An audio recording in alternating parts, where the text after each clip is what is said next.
wayehamba noNkulunkulu kepha wayengasekho nje ngokuba uNkulunkulu wamthabatha.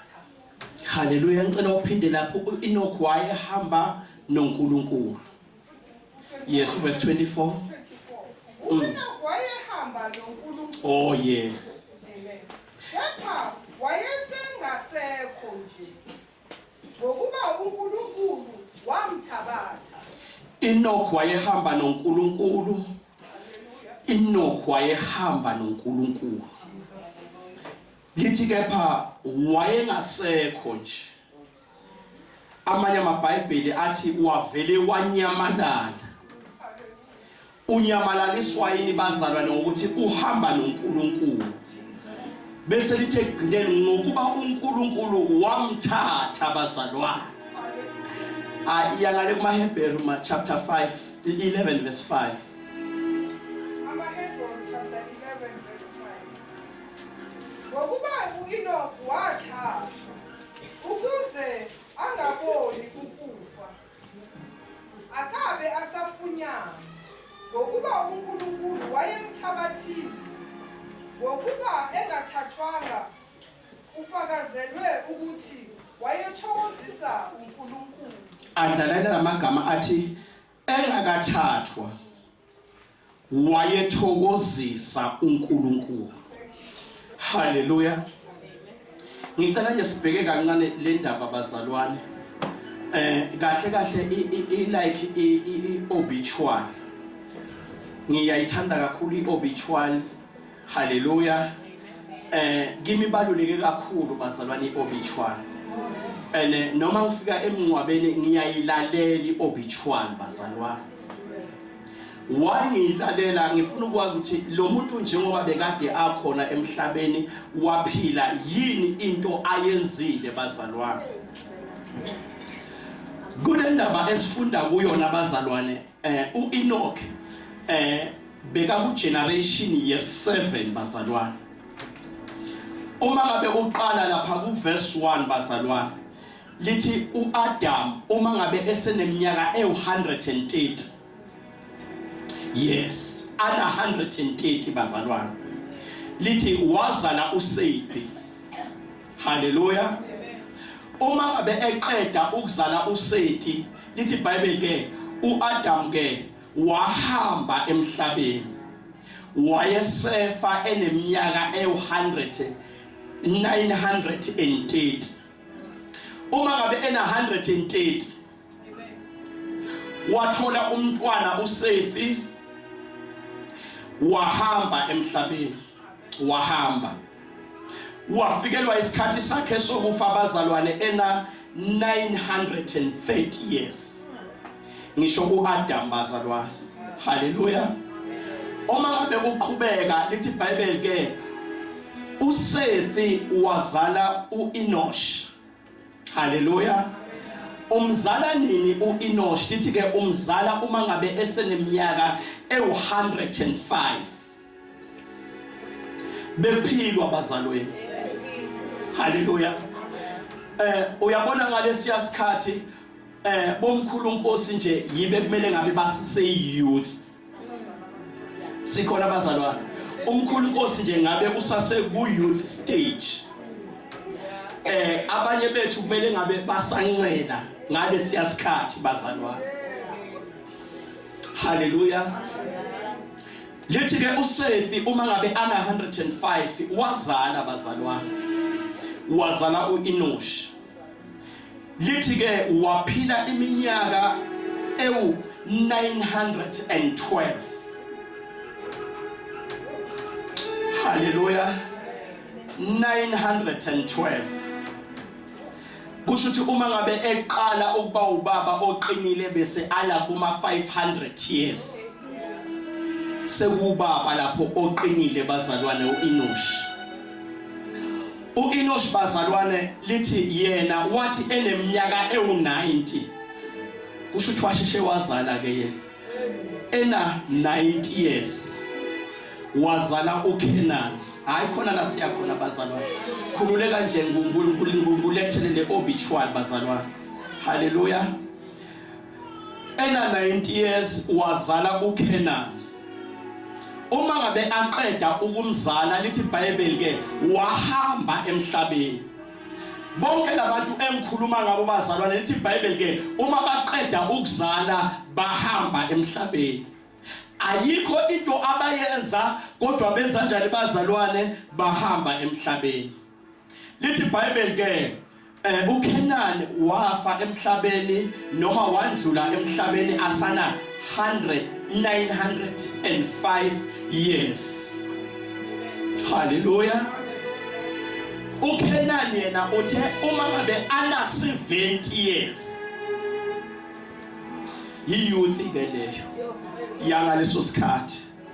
Hallelujah.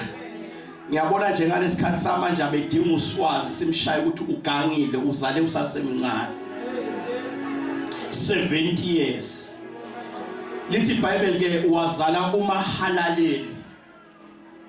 Mayeqeda ukuzala uMahalaleli lithi wahamba emhlabeni. Washona eseneminyaka e910 years. Sikhona bazalwane. uMahalaleli yena lithi iBhayibheli ke wazala uJeredi uma ngabe ana 65 years. uMahalaleli wazala uJeredi ena 65 years. Lithi ke uma uJeredi bazalwane waphila bazalwane wahamba emhlabeni asana 895 years. Kwakuyisizukulwane sesithupha leso. Kwase kuthi uJeredi bazalwane wazala uEnoch. Nakho la sikhona bazalwane. uJeredi wazala uEnoch ena 162 years. uJeredi wazala uEnoch ena 162 years bazalwane. Uma ngabe ezalwa uEnoch bazalwane uzalelwa kule generation yakubo esuka kuAdam. Yena uyisizukulwane sesikhombisa.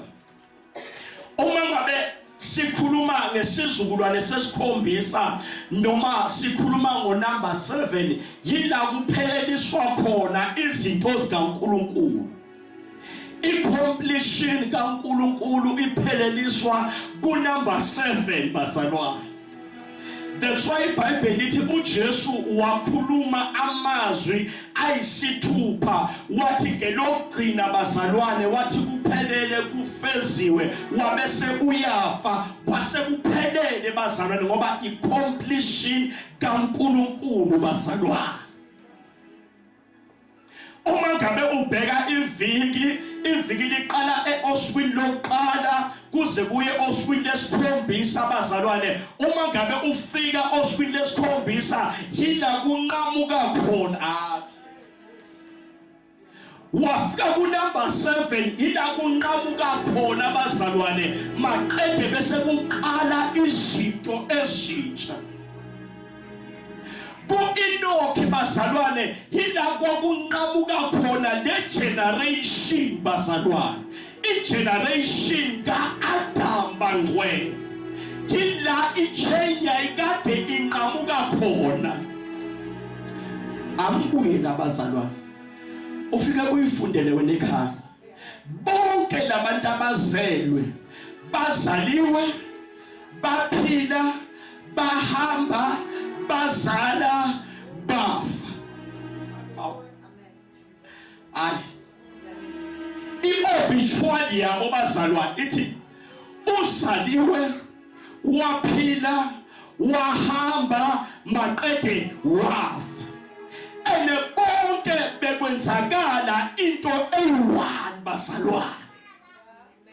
Ayi lempilo oyiphilayo bazalwane yile ezophilwa igeneration yakho ekulandela ngemuva bazalwane. Lento oyitshalayo lento oyiyo bazalwane, kodwa nabakulandelayo nabantwana bakho bazophila lempilo oyiphilayo bazalwane.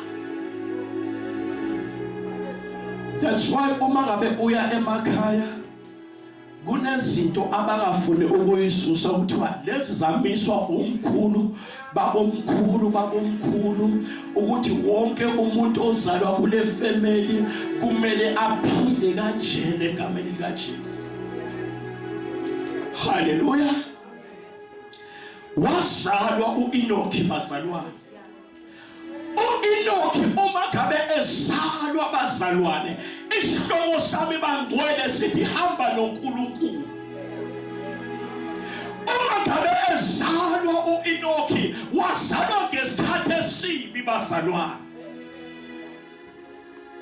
uEnoki wazalwa ngesikhathi esibi. Uma ngabe ufunda incwadi kaGenesis chapter 6 lapho lithi iBhayibheli ke ububi basebandile emhlabeni. Uma ngabe kuzalwa ubani bazalwane? uEnoki. Ububi basebandile emhlabeni ekuzalweni kukabani bazalwane? ukaEnoki. uEnoki wazalwa ngesikhathi bazalwane lapho lithi iBhayibheli amadodana kaNkulunkulu ingilosi zasuka ezulwini 200 angels. Lithi iBhayibheli ke ahlangana bangcwele athi ke asehle siye emhlabeni siyosithathela abafazi emhlabeni. uEnoki uzalwa ngaleso sikhathi bazalwane la ama-angels ehla khona bangcwele. Lithi iBhayibheli ke afika hlangana nabasifazane ababekade bakhona emhlabeni. Kwakhandeka esinye isizwe esingamajayenti bazalwane. iGenesis chapter 6 leyo sifundele mama iya Genesis chapter 6 bazoze bathi ngiyayikhulumela. Genesis chapter 6 uzalwa ngalesikhathi sokwanda kobubu uEnoki. Haleluya. Qhubeka. Wathi abantu beqala ukwanda ebusweni bomhlaba bezala amadodakazi. Yes. Amadodana kaNkulunkulu. Now lama fallen angels. Yes. Abona amadodakazi abantu ukuthi mahle. Yes. Azithathela abafazi kuwo awathandayo. Yes. Wayesethi uJehova, umoya wami awuyikubusa njalo kumuntu njengokuba eyinyama nje. Mani mama ungashiyi lapho. uEnoki uzalwa ngalesikhathi uNkulunkulu ethatha umoya wakhe ukuthi ungabusi kubantu ngoba abantu beyinyama. Qhubeka mama. Izinsuku zakhe ziyakuba yiminyaka eyi120. Uzalwa ngalesikhathi sokuncishiswa kweinsuku ukuthi umuntu angeke asaphila ko900 years kodwa sozophila 120 years. Qhubeka mama. Ngalezo zinsuku kwakukhona iziqhwaga emhlabeni. Oh yes. Uma behlangana laba bahlangana nama angels bazalwane, lithi iBhayibheli ke kwaphuma enye igeneration engamajayenti emhlabeni. Ungahlala phansi mama. Leyo generation bazalwane yiyo eyeza nobubi obuningi emhlabeni.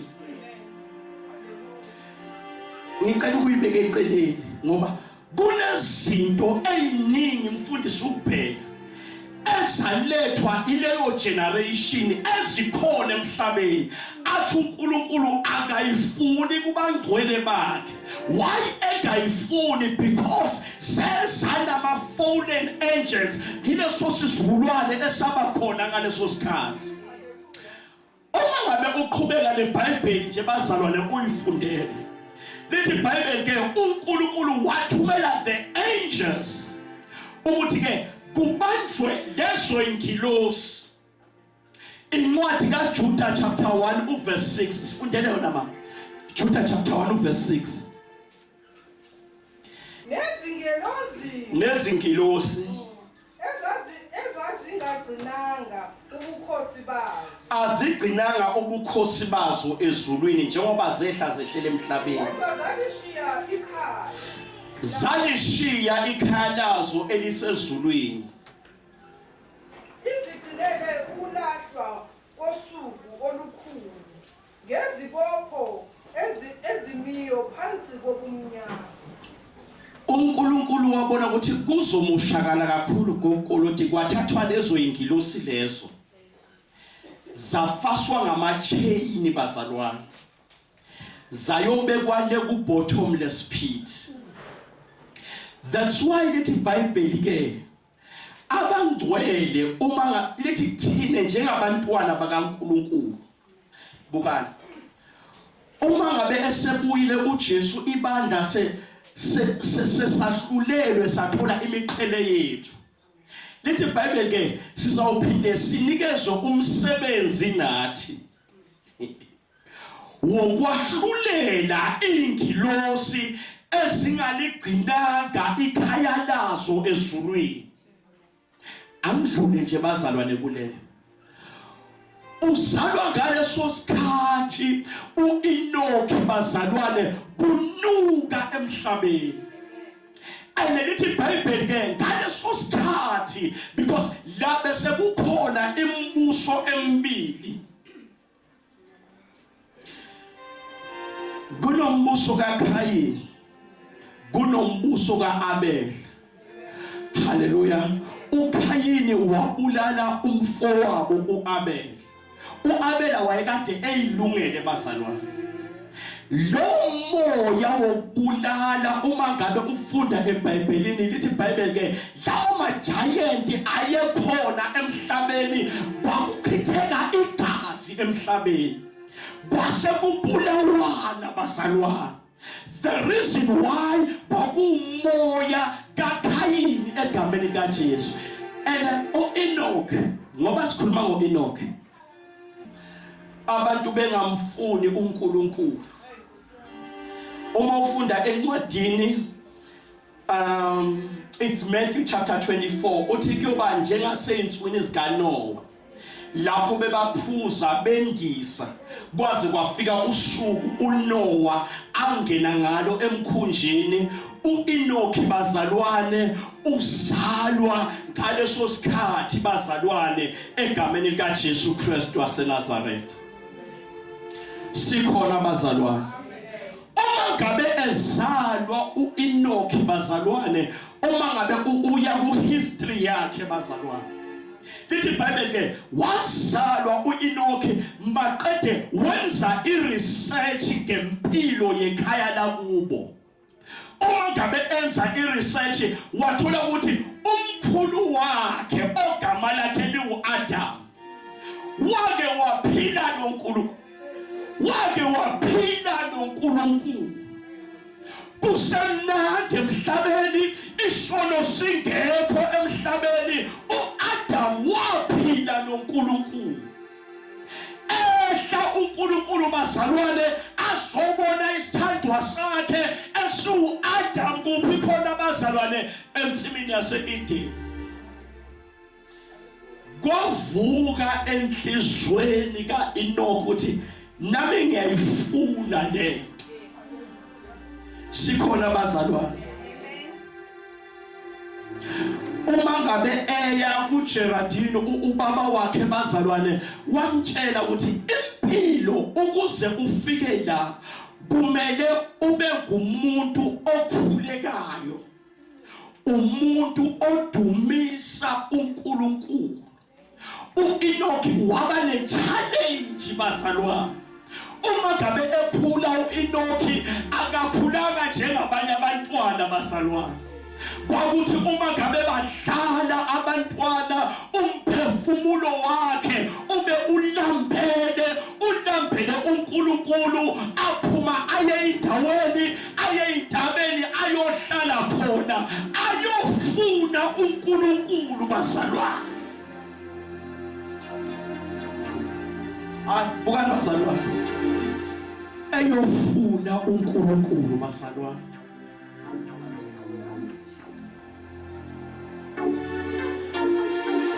kuthiwa ngelinye lamalanga ezilalele bazalwane.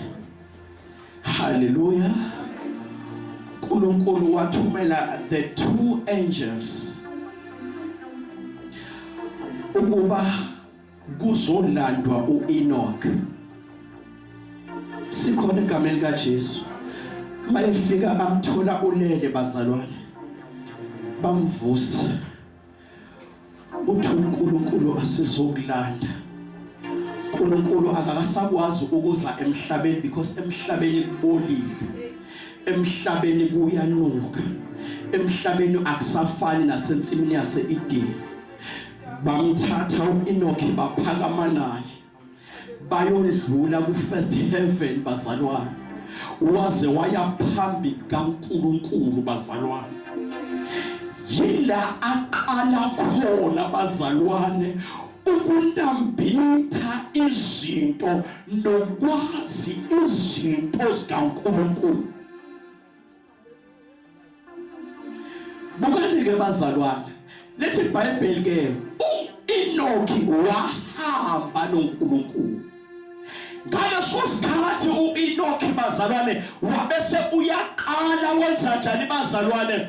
Hamba noNkulunkulu. Bukani bazalwane, akavakashelwa nguNkulunkulu kodwa wenza njani bazalwane? Hamba noNkulunkulu. Waqala uEnoch bazalwane waspenda more time, isikhathi sakhe bazalwane waspenda enobani bazalwane? EnoNkulunkulu. Mina ngakutshela kona bazalwane, kunezinto uNkulunkulu ayibonisa uEnoch eyikhona ezulwini bazalwane, neyikhona emhlabeni, neyisekelo zomhlaba. Ngicela ukuyiyeka nje kancane bazalwane, kodwa because ngifuna ukubuya kule verse elithi uEnoch wahamba noNkulunkulu bazalwane. Uma ngabe uya ku history kaEnoch noma sekuzozalwa bazalwane, haleluya, sekuzozalwa uNoah, ngoba uEnoch wayesehambe noNkulunkulu bazalwane. Asaziwa ukuthi uEnoch uhamba noNkulunkulu, ungumntwana kaNkulunkulu, une relationship noNkulunkulu bazalwane. Uma ngabe kuzozalwa uNoah bazalwane, haleluya, uNoah uma ezalwa wayengafani nabanye abantwana.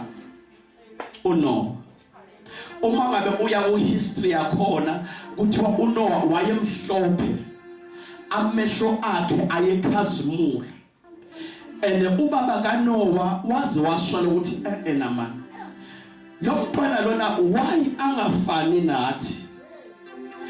Kungenzeka lama fallen angels yiwo azalise umama kaNoah. Kuthiwa wathathwa uNoah wasiwa uEnoch bazalwane. Haleluya. uEnoch waya phambi kaNkulunkulu wayobuza ngoNoah, siyayixoxa nje bazalwane. Uma ngabe esebuya uEnoch ebuya nempendulo, ubuya nempendulo ukuthi no, uthi uNkulunkulu lo mntwana lona uspecial uNoah. uNkulunkulu izwe uzolibhubhisa, kodwa uNoah nesizulwane sakhe bazosala bazalwane. Usho uNoah usasemncane, kusho umuntu ohamba noNkulunkulu bazalwane. Ambuyeni bazalwane, kubalulekile bangcwele sidinga uEnoch bakulezi insuku. Angiphindi, sidinga uEnoch bazalwane abazolangazelela, ngoba ukuze athole ukuxhumana noNkulunkulu, ukuze athole ukuhamba noNkulunkulu, walangazelela izinto zikaNkulunkulu. uEnoch wadela konke bazalwane, wasikhethela yena bangcwele, waspenda isikhathi sakhe eyintweni zikaNkulunkulu, waspenda isikhathi sakhe ekufuneni uNkulunkulu, waspenda isikhathi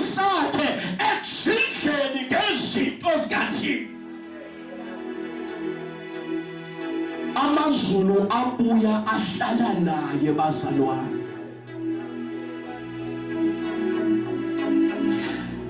Bukani bazalwane, sengigcina bazalwane, uma ngabe uspenda isikhathi noNkulunkulu bazalwane, lokho kutshintsha inqondo yakho. Uma uhlala nomuntu ophuzayo bazalwane, amathuba wokuthi ungaphuzi mancane. Uma unabangani abajolayo, abahlale bakhuluma ngomjolo sonke isikhathi, nawe ngelinye ilanga uzofuna ukuyoyitesta lento abayishoyo. Ukuhlala noNkulunkulu bazalwane kwatshintsha inqondo kaEnoki bazalwane. Waqala manje uEnoki wacabanga njengoNkulunkulu,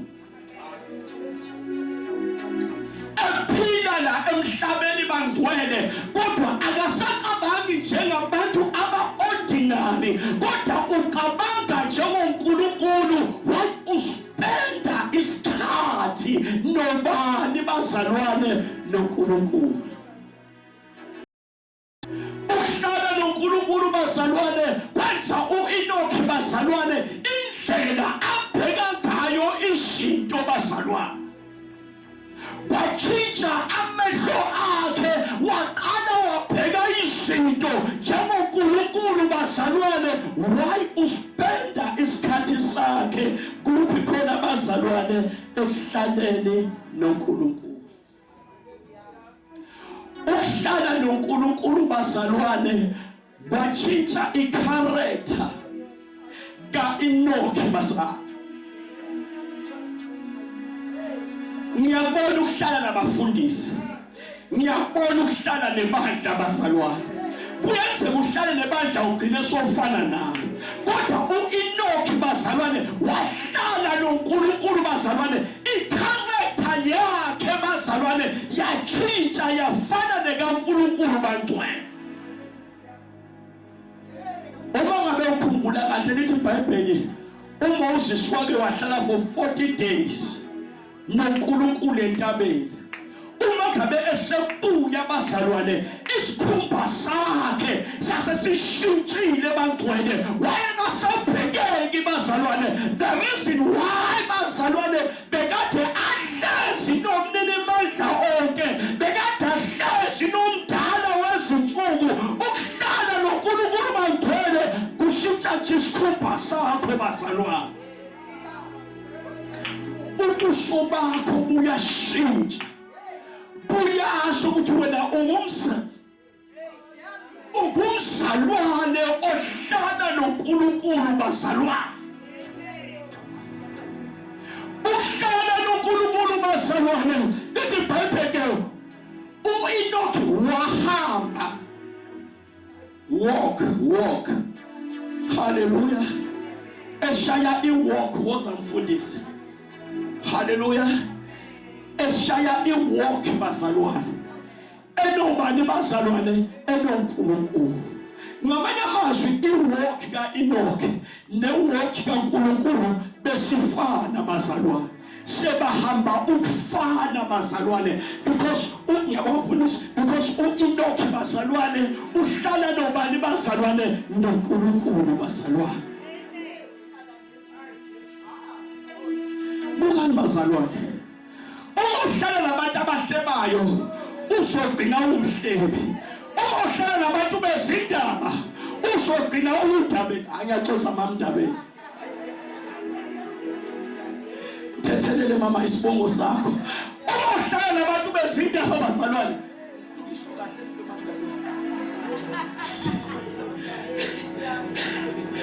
hallelujah. Kodwa uma uhlala nabantu bezindaba bazalwane, nawe uzogcina ugcwele izindaba bazalwane. Uma uhlala nabantu abacomplainayo bazalwane, nawe uzogcina ucomplaina. The reason why bazalwane uhlala nabantu abacomplainayo, uma ngabe uhlala nabantu abalwayo,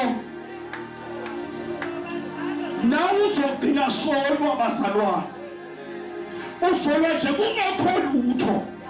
Awusayiboni into enhle, yonke into kuwe bazalwane sengathi ugalwa bazalwane. Uma ngabe uhlala nabantu abathethayo bazalwane, hayi na uzogcina sothetha bazalwane. Ubathe kodwa yini lento lokhu ayithethelayo bazalwane? Inkinga yakhe uhlala nabantu abathethayo egameni likaJesu. Nazi ezimnandi, uma uhlala nabazalwane abathandazayo, nawe uzogcina sowumthandazi bazalwane. Uma uhlala nabazalwane abasemkhoneni kaNkulunkulu, automatically nawe uzogcina usemkhoneni kaNkulunkulu. Ngoba uma bayenza lento, noma ungayifuni, kancane kancane ilokhu iyatransfereka, iyangena nakuwe bazalwane. Wagcina asahamba noNkulunkulu bazalwane. Kwagcina kwaziwa endaweni yakubo ukuthi kunendoda ogama layo lingu-Enoki, ayihambi yodwa kodwa ihamba noSimakade. Ngiyezwakala bazalwane, ngathi usho njengoDavide athi nangempela uJehova ungumalusi wami. Uthi njengoba umbona ngalusiwe, uthi noma ngihamba esigodini sethusi lokufa angikwesaba okubi, ngoba uNkulunkulu angihambi ngedwa, ngihamba naye bazalwane. Yisikhathi bazalwane sokuhamba naye. Angiphinde bazalwane, yisikhathi sakho. Uhambile nabantu, wahamba nabangani, phela wena uyimphumela yalabantu ohamba nabo, ngoba ekugcineni bofuna ukuthokozisa bona. Kunokuthi uthokoze impilo yakho kunento oyifunayo, ugcina sofuna ukuthokozisa bona bazalwane. Kodwa uEnoki bazalwane wahamba noNkulunkulu bazalwane. Ibandla likaKristu kuyahambeka noNkulunkulu. Aphinde bangcwele, kuyahambeka noNkulunkulu. Udle unyawo nomdala wezinsuku, uthi uhamba uzwa ukukhola bakhe empilweni yakho. Kuyahambeka noNkulunkulu bazalwane. Kulesikhathi sikaSeptember, kunenyanga kaSeptember la kuthuke khona abantu kakhulu bazalwane. Uyazi bethusweni mfundisi ukubheka ukuhamba noNkulunkulu. Enoki wahamba noNkulunkulu, lithi iBhayibheli kwabaleka ukufa. Ukufa bebafa abantu, kubathatha ukufa. Kodwa uma ngabe seqondene noEnoki bazalwane, kwavele kwadla phansi ukufa.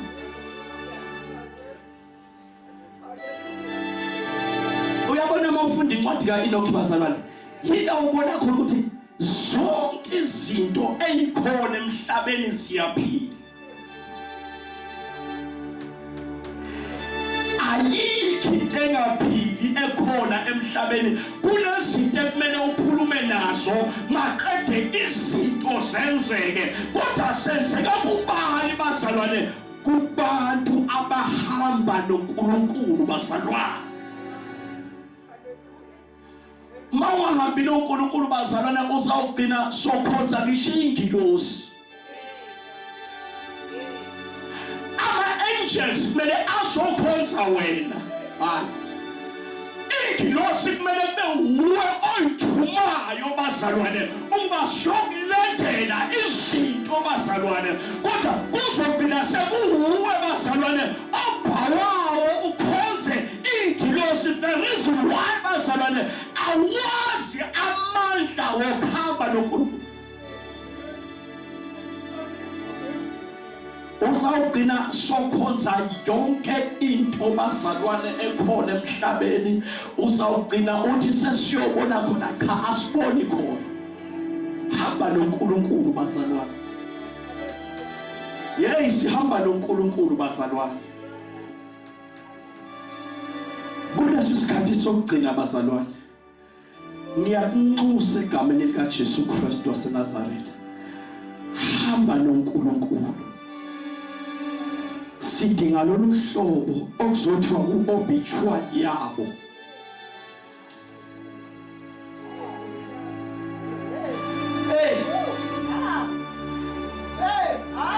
Kwesikhathi kuke kubatshazwe ibandla kuthiwa wakhonza lo mzalwane ebandleni. Kuhle lokho bazalwane. Kodwa sidinga lolu hlobo okuzothiwa lo mama lo wahamba noNkulunkulu. Futhi uyabonakala uma ngabe sohamba noNkulunkulu. Kunabantu abazodeda abanye eduzane kwakho. The reason why bazalwane sohamba noNkulunkulu bazalwane.